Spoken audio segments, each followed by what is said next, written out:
जहां पहले के लोग पूड़ी से लेकर पकवान बनाने के लिए लोहे, स्टील और एल्यूमिनियम के कढ़ाई का इस्तेमाल किया करते थे, वहीं बदलते समय के साथ इनकी जगह नॉनस्टिक कढ़ाई ने ले ली, जिसमें खाना कम तेल के साथ चिपकता भी नहीं है। इसलिए आज मैं आपको नॉनस्टिक कढ़ाई फैक्ट्री में कैसे बनाई जाती है उसका पूरा प्रोसेस दिखाने वाला हूं। नॉनस्टिक कढ़ाई बनाने की शुरुआत होती है लोहे की काफी बड़ी बड़ी शीटों से, और इस शीट को सबसे पहले एक हाइड्रोलिक प्रेशर मशीन के अंदर डालकर अपनी जिस भी साइज की नॉनस्टिक कढ़ाई बनाई जाएगी उसी साइज के डाई को मशीन में लगाकर इस शीट की गोलनुमा आकार में प्लेटों की कटिंग की जाती है। और जब काफी सारे प्लेट इकट्ठा हो जाते हैं, फिर भैया मशीन के नीचे से इन प्लेटों को निकालकर एक दूसरी जगह पर इकट्ठा करते रहते हैं, जहां से इन प्लेटों को उठाकर ये अंकल जी एक और मशीन के पास ले जाएंगे, जहां पर इन प्लेटों का इस्तेमाल करके अब कढ़ाई के शेप को तैयार किया जाएगा, जिसके लिए इन प्लेटों को उठाकर एक और हाइड्रोलिक प्रेशर मशीन के अंदर डाला जाता है। और इस मशीन में अपना जिस भी आकार का डाई सेट किया गया होता है उसी डाई के हिसाब से यहाँ पर प्लेट से अपनी कढ़ाई का शेप तैयार होता है। तो भैया एक एक करके यहाँ पर शेप तैयार करते रहते हैं, फिर ये भैया उठाकर इसको एक और मशीन पे भेजते रहते हैं। और इस मशीन में इस कढ़ाई के शेप में जितना भी एक्स्ट्रा कोना निकला रह जाता है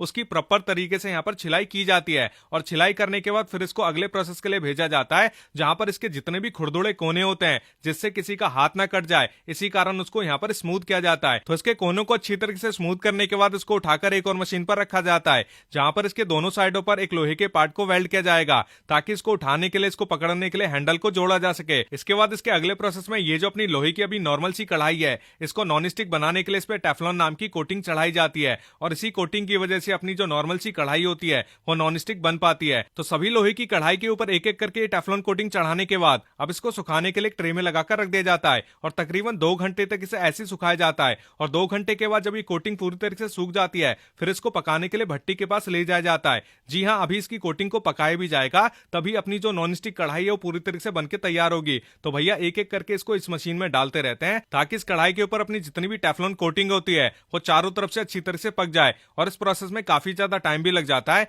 क्योंकि ये काफी स्लो प्रोसेस होता है। धीरे धीरे मशीन में अपनी कढ़ाई जाती रहती है और पकने के बाद बाहर निकलती रहती है, और जब ये पूरी तरह से पक जाती है, इसके बाद भैया एक एक करके इसको इकट्ठा करते रहते हैं, और जब ये इकट्ठा हो जाता है फिर इसको उठाकर अगले प्रोसेस के लिए ले जाया जाता है। अभी आपको लग रहा होगा कि अपनी कढ़ाई बनके तैयार हो चुकी है, तो भैया ऐसा नहीं है, अभी भी इसमें काफी सारा काम करना बाकी रह गया है। तो यहाँ पर आप देख ही सकते हैं इस कढ़ाई के ऊपर एक स्टील की रिंग भी लगाई जाती है, जिसके कारण अपनी कढ़ाई देखने में अच्छी भी लगती है और थोड़ी सी मजबूत भी हो जाती है। तो रिंग लगाने के बाद अब ये जो रिंग लगाई गई है इसको मशीन में डालकर थोड़ा सा दबाया भी जाता है, ताकि कढ़ाई से ये रिंग कभी निकल ना जाए। इसके बाद इस कढ़ाई को और खूबसूरत बनाने के लिए इसको एक प्रिंटिंग मशीन में डालकर इसके ऊपर गोल्डन कलर से फूल पत्तियों के डिजाइन को प्रिंट किया जाता है, ताकि अपनी कढ़ाई और देखने में अच्छी लगे। तो प्रिंट करने के बाद बारी आती है इसके दोनों साइडों के हैंडल को जोड़ने की, और यहाँ पर 2 साइड के हैंडल को जोड़ने के लिए 2 भैया बैठे हुए हैं, जबकि एक ही भैया दोनों साइड के हैंडल को जोड़ सकते हैं। लेकिन हमारे देश में इतनी बेरोजगारी है कि भैया एक काम को करने के लिए यहाँ पर 2-2 बंदे बैठे हुए हैं। तो इस तरीके से किसी भी फैक्ट्री के अंदर नॉनस्टिक कढ़ाई को तैयार किया जाता है।